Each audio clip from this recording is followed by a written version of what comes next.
Saludos a todos. En esta unidad vamos a abordar los fundamentos básicos vinculados con el tema de la contaminación atmosférica, la prevención y su control.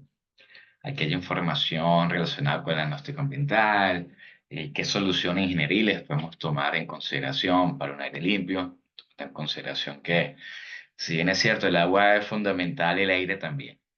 Entonces está todo vinculado en este gran ecosistema. Por lo tanto, es importante conocer estos fundamentos básicos para poder conocer o establecer un análisis técnico del impacto, lo que es dispersión y la mitigación de los contaminantes en el aire. En este sentido, pues la importancia ambiental de la atmósfera podemos resumirla en tres grandes aspectos. Uno, el sustento de vida, bien sea el oxígeno para respiración, y el CO2 para lo que es la fotosíntesis relacionada con este proceso que realizan lo que son las plantas, donde, bueno, captan su CO2, lo transforman en energía y expulsan oxígeno, que es fundamental para nosotros, los seres humanos y seres vivos como tal. Que nosotros, bueno, respiramos CO2 y expulsamos oxígeno y expulsamos CO2. Entonces, de ahí viene entonces esa sinergia tal cual. Otro elemento es la capa de ozono, que es ese escudo protector, que es el gran filtro que engloba toda la Tierra. Se filtra radiación de radio ultravioleta, que es importante tomar en consideración que en la década de los 60, 70, parte de los 80, fue cuando hubo entonces una gran afectación, el tema de la capa de ozono, donde fue ya la alerta del agujero de la capa de ozono por los CFC, los clorofluorocarbonados, sobre todo estos compuestos que estaban en los aerosoles. De tal magnitud de que en 1987 fue firmado el protocolo de Montreal, que fue el que empezó lo que es la derogación y la disminución, inclusive prohibición de los clorofluorocarbonados. Ahí fue ya uno de los primeros, prácticamente el primer gran acuerdo exitoso en materia ambiental, donde todos los países lo suscribieron y realizaron como tal la aplicación de todos estos procedimientos establecidos en este protocolo. ¿Y por qué éxito rotundo? Porque bueno, ya hace varios años, ya está más que eh, comprobado de que ya existe una recuperación, una regeneración de la capa de ozono. Más allá que, por supuesto, pues Venezuela es un gran aportador de ozono, que algunos no lo crean o algunos se lo olviden, por el fenómeno del rayo de Catatú, que es un generador de ozono natural. Ozono es O3, son tres moléculas de ozono, de oxígeno, perdón, que se encuentran allí, y uno de los grandes, inclusive récord Guinness de mayor cantidad de rayos por superficie, la generación de ozono, pues por parte de este espacio que se ubica dentro de lo que es la geografía de Venezuela. Otro de los puntos determinantes, importantes, sobre todo en este siglo XXI, y esa importancia de lo que es la atmósfera como regulador térmico, ese mantenimiento del efecto invernadero natural. Recuerda que el efecto invernadero, como tal, es aquella cuando se encuentra en el equilibrio de los diferentes gases, diferentes elementos que están en la atmósfera, se crea esta capa. ¿Y qué hace? Cuando ingresan los rayos solares, si bien es cierto, atraviesa la atmósfera, lo que son las plantas, el ecosistema terrestre, absorbe el porcentaje y tiene que absorber la parte de energía, rebota. Y entonces, ¿qué hace la atmósfera? No deja entonces que la totalidad se escape nuevamente al espacio o se devuelva, sino empieza un efecto de rebote. ¿Qué permite esto? Que se genere, se mantenga una temperatura acá. Ahora bien, ¿dónde viene entonces que la alteración del efecto invernadero y el problema es cuando ya esa capa se vuelve tan densa de los gases, sobre todo el tema del metano, CO2, que entonces, ¿qué hace? De que no deja que ingresen los rayos solares, ¿ok? Pero deja que escapen. Y entonces, cuando se mantiene mucha energía dentro de un elemento, ¿qué pasa? Pues tiende a calentarse. ¿Y qué pasa con eso? ¿De dónde viene entonces en su momento que fue denominado calentamiento global, o en el tema del cambio climático, aceleración entonces de efectos y alteraciones en diferentes elementos? Entonces ya en espacios que es frío puede hacer mucho más frío, que es calor hace mucho más calor, o en espacios donde la temperatura promedio era, qué sé yo, 16, 18, 20 grados Celsius, pues ahora es mayor y esos tiempos en los que era la temperatura, el aumento de temperatura natural del mismo proceso de la Tierra por millones de años, entonces, ¿qué? Que se está registrando, pero en un periodo más corto. De donde empieza entonces y entra la discusión si realmente el aporte de las actividades humanas, la parte industrial con las emisiones, está alterando o no aquí, porque está entonces también ese punto de vista de que una erupción volcánica genera muchísimo más que todas las industrias juntas. Entonces ya digamos un aporte natural de gases que alteran esta parte del equilibrio y que alteran esta parte del efecto invernadero o hay una afectación como tal. Y ahí, bueno, cada uno puede tener su mismo procedimiento, su misma particularidad de posición si el cambio climático es real o no. Más que real o no, lo que está en discusión o el punto de vista es el aporte significativo o si tiene influencia o no el aporte de los gases contaminantes o los gases emitidos por la actividad humana. Pero es muy diferente hacer lo que establecemos en las pautas de esta discusión, es, ajá, el efecto invernadero existe, el cambio climático existe. Los datos lo dicen, la parte científica lo establece. El tema es, ajá, ¿cuál es el aporte del sector industrial de actividades humanas? Si afecta, si altera o no altera porque es significante a comparación de otros procesos o si es significante porque se ha evidenciado de acuerdo a las lecturas que, mira, lo que antes pasaba en 100 años está pasando en 20, en 30. Entonces, ahí viene el tema.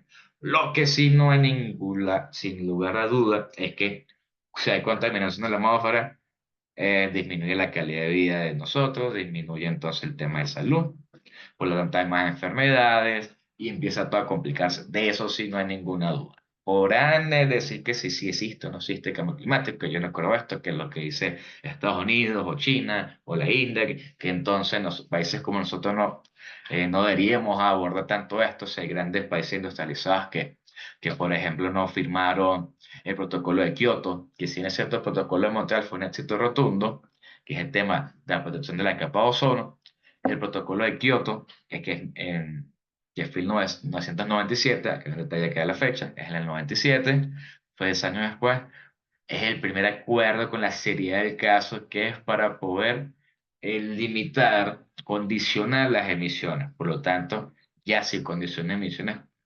es condicionar los procesos productivos. Aquí entonces, en el caso de Estados Unidos, por ejemplo, no ratificó, no firmó este acuerdo. Hubo muchas críticas porque entonces fue enfocado en grandes potencias, más no en potencias emergentes. Para ese entonces China, India eran potencias emergentes, muy diferentes actualmente que ya son potencias como tal. Pero esto fue preámbulo y asentó las bases de lo que fue el Acuerdo de París y otros elementos. Si bien es cierto, se ha tergiversado parte de esto con agendas que han tergiversado realmente lo que es la acción de base, con base científica. Muchos entonces ya ven la Agenda 2030 como una agenda woke o otras cuestiones, más no realmente como políticas públicas que pueden ayudar a mejorar las condiciones de vida, porque hay datos que hay mortalidad por tema de contaminación del aire, grandes afectaciones como tal. Ver entonces que importante conocer lo que es la clasificación de los contaminantes.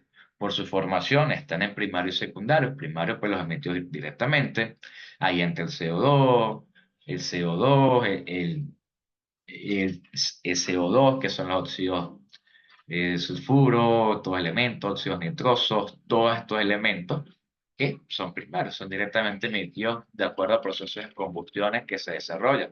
Y lo secundario es las reacciones químicas que se dan por influencia o por alteración de los primarios como tal. Y por su naturaleza, pues, contaminantes biológicos, contaminantes físicos, contaminantes químicos. Su propio nombre lo dice, parte biológica que se compone en estos elementos y, por lo tanto, en el mismo ecosistema donde están siendo presentes o cuando hay una alteración de este equilibrio, pues empieza ya, cuando hablamos ya de contaminantes, porque ya tiene una alta carga y su sola presencia ya está por encima de cualquier límite permisible. De entonces que si ya clasificamos los contaminantes, importante clasificar, pues, obviamente, las fuentes de generación. Como hablaba hace minutos, yendo en tema de entonces que hay fuentes naturales de estos gases primarios, de que son volcanes, inclusive gases secundarios, porque hay reacciones químicas que pueden generarse en diferentes capas de la atmósfera o interacción con otros elementos, que entonces entran fuentes naturales, que son volcanes, los mismos incendios forestales, que si hay un aporte o hay generados algunos incendios o son provocados por el ser humano, ya hay muchos espacios donde son de combustión espontánea porque se dan las condiciones para que se puedan desarrollar los incendios.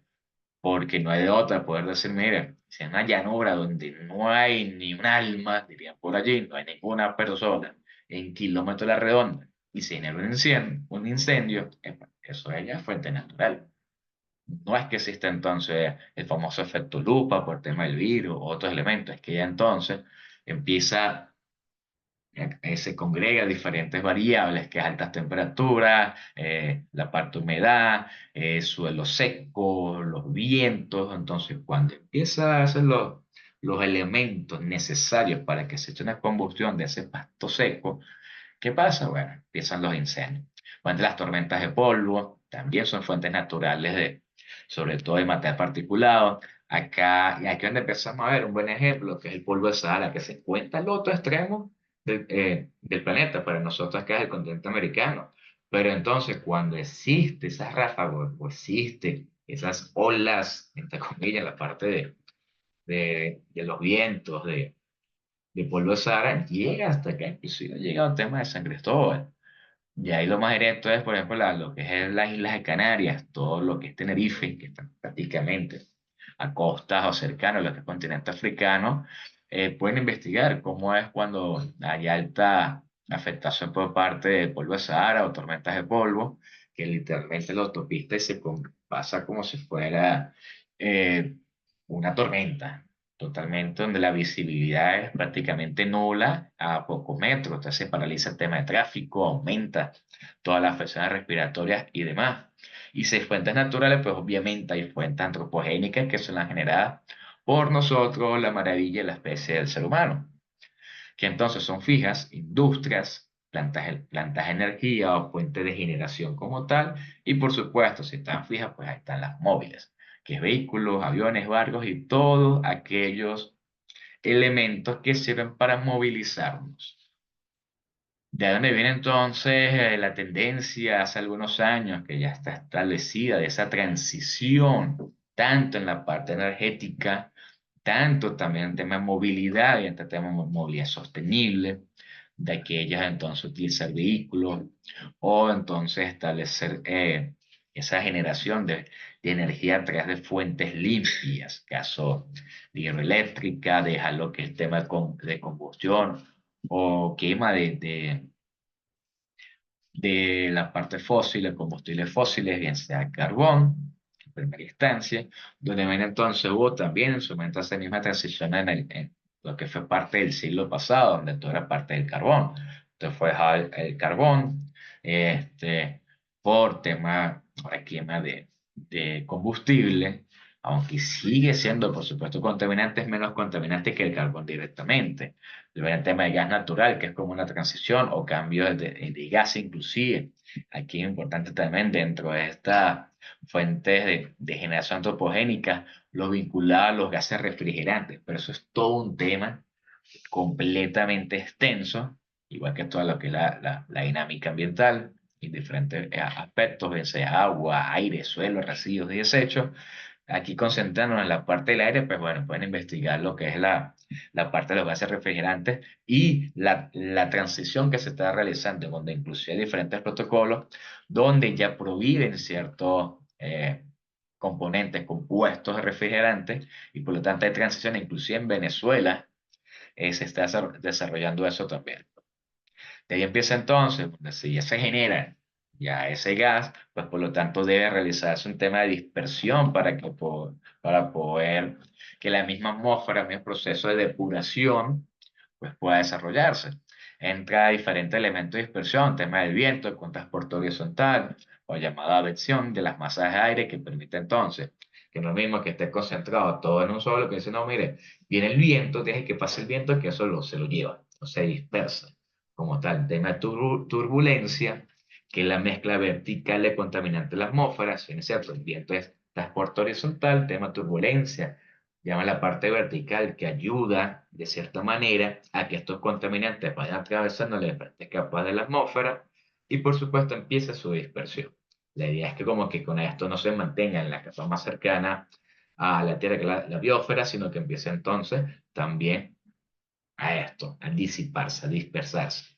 Tema topografía también genera ese efecto de barrera, sobre todo que son los valles versus planicies, cuando empieza entonces en montaña, el caso es empezar, por ejemplo, que estamos en un valle, cuando empieza a generarse que no hay lluvia, no hay ese efecto de dispersión, existe entonces la fuente de la parte industrial que existe en la ciudad, esas, en la parte, sus zonas industriales, las fuentes móviles por los vehículos, empieza entonces a generarse esa capa de smog. Entonces, ay, mira, es que neblina, no, es que Lima. Tal cual. Que uno puede irse entonces a la montaña de la Z, ver el valle de la ciudad y va a haber una densa capa. Pero arriba entonces van las montañas del entorno natural, pero dentro del valle se mantiene esta capa. De ahí donde empieza, y eso que es la misma topografía, ayuda o perjudica esta misma dispersión.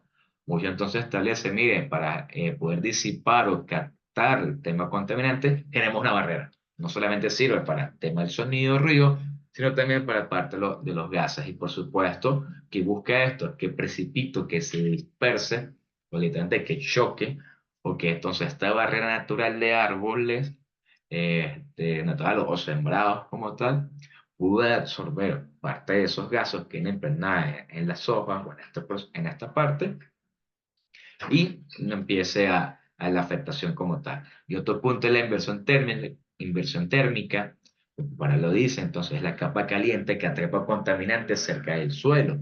Esto entonces establece y altera lo que es lo mismo tema de temperatura, tema pH, humedad y diferentes variables. Si bien es un gas, puede alterar entonces los otros componentes o los otros estados de la materia, sea la parte sólida, la parte líquida, va afectando porque recuerda que todo esto está conectado. De ahí entonces que nombrar algunos de los principales contaminantes químicos, pues por supuesto se encuentran lo que es el monóxido de carbono, que es por una combustión incompleta. Si es cierto la combustión completa que genera el dióxido de carbono, el CO2, es contaminante, pero tiene, digamos, su primo hermano, su hermano menor, que sería el monóxido de carbono, cuando se da la combustión incompleta, ya cuando un motor tiene problemas, hay afectación de ello, entonces no se genera una combustión completa y empiezan los problemas. Entonces es un tema efecto crítico, llevándolo, y aparte extrema una afinidad con hemoglobina que afecta entonces lo que a nivel el organismo interno de las personas, los óxidos de nitrógeno, que habría tráfico vehicular, un smog fotoquímico, que no es cierto, altera allí, también entonces altera lo que es la parte ocular, porque ya es una, y por supuesto la parte respiratoria y mucosa también, porque ya se genera esa capa. Entonces literalmente estamos respirando, está haciendo contacto a nuestra piel y a nuestros ojos con una capa de contaminación.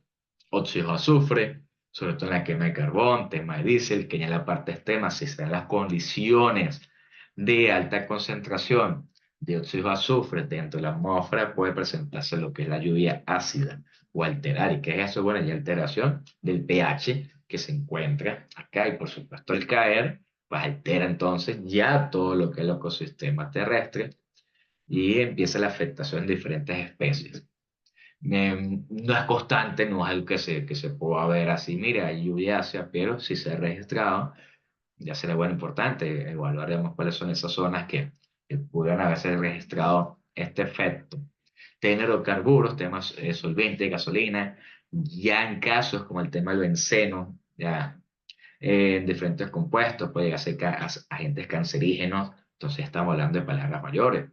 Obviamente bajo condiciones de, bien sea de contacto directo, tienen que hacer ciertas particularidades, pero será. Entonces ya está allí así, por supuesto, el material particulado, como es parte del ejemplo de polvo SAR, ese polvo, ese yin, ya entra entonces material particulado, ya sea PM10 o PM5, PM2,5, que son 2,5 micrómetros, que es muy pequeño, tal cual. Si un milímetro es, bueno, micrómetro es mucho más pequeño, y empieza la escala descendente, donde ya la respiración queda ya a nivel pulmonar, presente, penetración pulmonar. Ya lo que es PM10 afecta lo que son vías respiratorias, el 2,5 ya se integra lo que es eso, inclusive en la parte de torrente sanguíneo y tema de a nivel pulmonar. Así como hablamos de plástico y microplástico, que el microplástico está prácticamente en nuestro torrente sanguíneo, porque se está en dimensiones tan microscópicas que ya entonces está literalmente en todo. Así pasa también con la parte de estos contaminantes. Y los efectos directos, bueno, en la salud humana, asma, EPOC, que es enfermedades pulmonares obstructivas crónicas, cuando ya empieza a estar en altas concentraciones en nuestro organismo que no es capaz de depurar. Ahí es como pasa como todo. El organismo tiene una capacidad de resiliencia o capaz de autodepuración, pero cuando ya estamos por encima de ello, el cuerpo dice, mira, chamo, mira, pana, ya no puedo más, aquí me enfermo, listo. Hay irritaciones oculares, problemas cardiovasculares, tema de vegetación necrofoliar, reducción de la fotosíntesis, porque ya altera los mismos procesos naturales a generar estas capas, así como la lena en la parte del agua, que altera entonces este ecosistema acuático, pues por supuesto lo que es el tema del aire afecta lo que es la parte de vegetación. Ya en temas materiales, corrosión de metales, erosión de piedra, caliza en monumentos y otros elementos. ¿Por qué? No es el contacto como tal, es un punto ahí, pero cuando empieza el contacto y se mantiene, no hay mantenimiento, no hay limpieza, ya se solidifica, empieza una capa y otra capa y otra capa, ya empieza a alterar esas condiciones de los materiales. Y sobre todo porque recuerden que estamos hablando de compuestos volátiles, temas compuestos que tienen cadena de carbono, que tienen azufre, tienen nitrógeno, compuestos de otros elementos. Por lo tanto, ya cuando es contacto con temas metales, pasan reacciones y aquí empieza entonces generación de otros compuestos o afectaciones o efectos catalíticos de aceleración del proceso en algunos compuestos. Otros tipos de contaminación asociado a lo que el tema del aire, el tema de contaminación acústica. ¿Por qué? Bueno, son ondas. ¿Por dónde van las ondas? Por la parte del aire. Ahí que entran las fuentes, pues, tráfico, industria, construcción. No hay fuentes naturales de contaminación acústica. Podemos determinar allí. Por más que existan, digamos, fenómenos que generan altos decibeles cuando cae un rayo, el trueno, altos decibeles, cuando hay una explosión volcánica que genera altos decibeles, este, no está establecido como contaminación como tal. La contaminación acústica ya generada por el ser humano, por las actividades. Tráfico de industrias, construcciones, aquellos locales, aquellas grandes ideas de marketing y colocan cornetas afuera del local, entonces hay más bulla para afuera que para todo, pretendiendo que el cliente venga a hacer con este, realmente no. Hay que volar que tanto venden cuando existen esas cornetas allí. Obviamente hay estrés, pérdida auditiva de manera progresiva, por eso inclusive, ya con la de contaminaciones por el tema de el nivel del ruido, cuántos decibeles tiene y la exposición del individuo a estos altos niveles y el tiempo en que hora de exposición. No es lo mismo que de está allí, da el sonido, pum, 1 o 2 segundos, a que sea constante durante 5, 10, 20, 30, 40, 50 minutos. Y el cuerpo dice, epa, ya va. Uno, bueno, sí, el golpe, epa. El cuerpo empieza a ponerse en modo supervivencia, pero ya cuando es constante, ya empieza a disminuir las capacidades, empieza entonces la pérdida auditiva. Es lo que dice, mira, no escuches tanto con auriculares a alto volumen, porque ahorita vas a escuchar bien, pero cuando tengas 45, 50, 60 años, ya no vas a tener la misma capacidad. Inclusive por ahí hay unas aplicaciones o, o mismos reels, pueden buscar ahí en TikTok, en Instagram, que coloquen la música que utilizan o el sonido, entonces está a diferentes hercios, diferentes, digamos, ondas, y dicen, bueno, hasta dependiendo del nivel, te pueden calcular qué edad tienes o la edad biológica. ¿Vale? ¿Qué quiere decir esto? Que a medida que vamos creciendo, que vamos sumando más años, algunos dicen que vamos teniendo menos edad de vida, menos años de vida, dependiendo como lo vean, estamos a un nivel y también entonces a un rango del sonido. Digamos, los que son más jóvenes pueden escuchar mejor y más cosas que ya un adulto, un abuelo. Y bueno, es buena práctica como para saber qué tal estamos. Digamos, no, tengo 21 años, pero biológicamente tengo 35. Oídos de 40, de 50 años, que casi no escucho. Así como la vista, por decirlo así.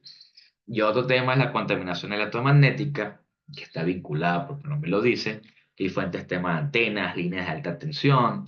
Hay diferentes estudios al ver, determinan que, por supuesto, se genera como un campo electromagnético por tema de transferencia de energía, tema de elementos, que esto está alterando. De aquí hace algunos años, entonces, estaba que hay afectaciones a la salud humana, inclusive están diferentes hipótesis de que cuando están las antenas repetidoras, las antenas de las telefónicas que están dentro de los cascos urbanos, los vecinos empezaron a presentar diferentes patologías, diferentes enfermedades. No fue la venta, pues no he visto un estudio científico que pueda comprobar completamente. Esas son diferentes hipótesis, unos dicen que sí, otros dicen que no. Eh, de que pueda haber algún tipo de trastorno, sí se podría considerar. Ya depende entonces qué tipo, pero entran otras variables. Porque a lo mejor la persona ya tiene un trastorno de otro tipo y esto es lo que puedes aportar un grano que altera el equilibrio psicológico de la persona.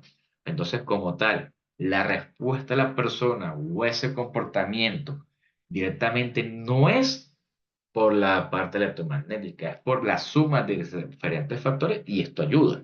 No es que entonces que se quita la parte electromagnética, no puede, la persona nunca va a poder o nunca va a exponer, o va a tener este tipo de comportamiento. Puede ser que sí, con otras variables.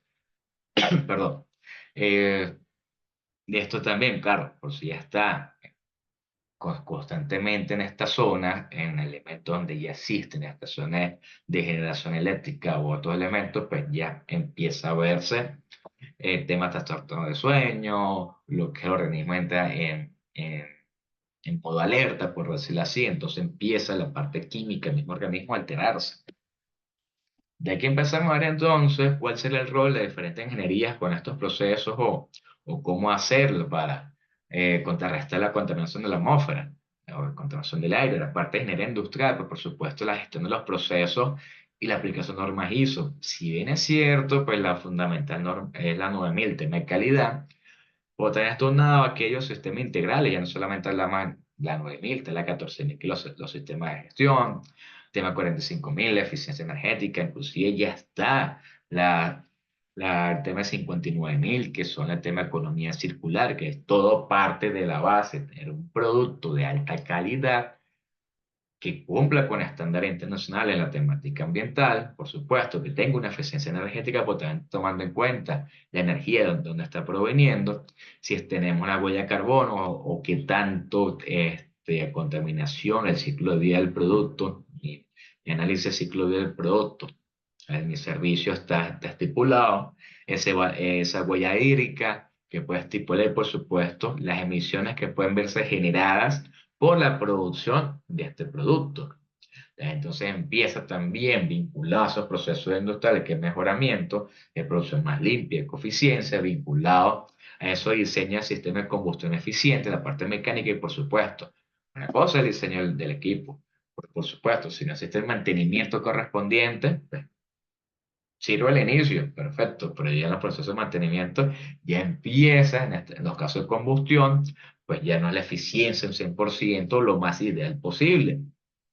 Por supuesto, aquellos diseños de filtros de manga, ciclones industriales, entonces empieza a verse, pero esto con base a qué? Con base a parámetros ambientales. Entonces ya empezamos a ver esa triada de que entonces ingeniero ambiental con el industrial, el mecánico y esa convergencia tal cual para poder desarrollar. No es que entonces el ambiental le quita trabajo al industrial por el tema de economía circular o las ISO, no, es la conformación de equipos multidisciplinarios para tener entonces una industria eficiente en diferentes elementos.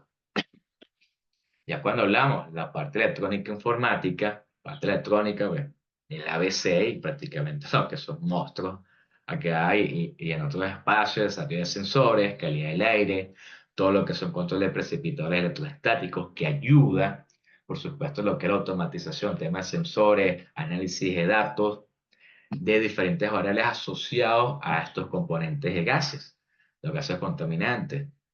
Ya ahí entra también el tema de modelado de dispersión, que en tema informática, Big Data, software para poder hacer proyecciones y tendencias de dispersiones de los gases dependiendo de las variables de viento, dependiendo de temperatura, radiación, dónde se encuentra entonces las diferentes fuentes de generación en la ciudad o en un sector que permite entonces llegar a un punto de análisis de movilización o cambios en cuanto a zonificación de un espacio urbano, zonificaciones de cambio de uso del suelo, donde entonces, dependiendo del contexto que determine esta sincronía multidisciplinaria, que es lo más factible en cuanto a un crecimiento, en cuanto a desarrollo, pero que no altere de manera significativa o exista una afectación tolerable al desarrollo de la actividad del ser humano. No es limitar ni cerrar empresas, que se van adecuando, van actualizándose a los nuevos procesos, y un esquema de mejora continua, que es una ABC para nosotros los ingenieros. De aquí entonces que una gestión integral y ética de la atmósfera para futuras generaciones parte en tema de buscar esa rentabilidad en los procesos, que en este caso es la prevención.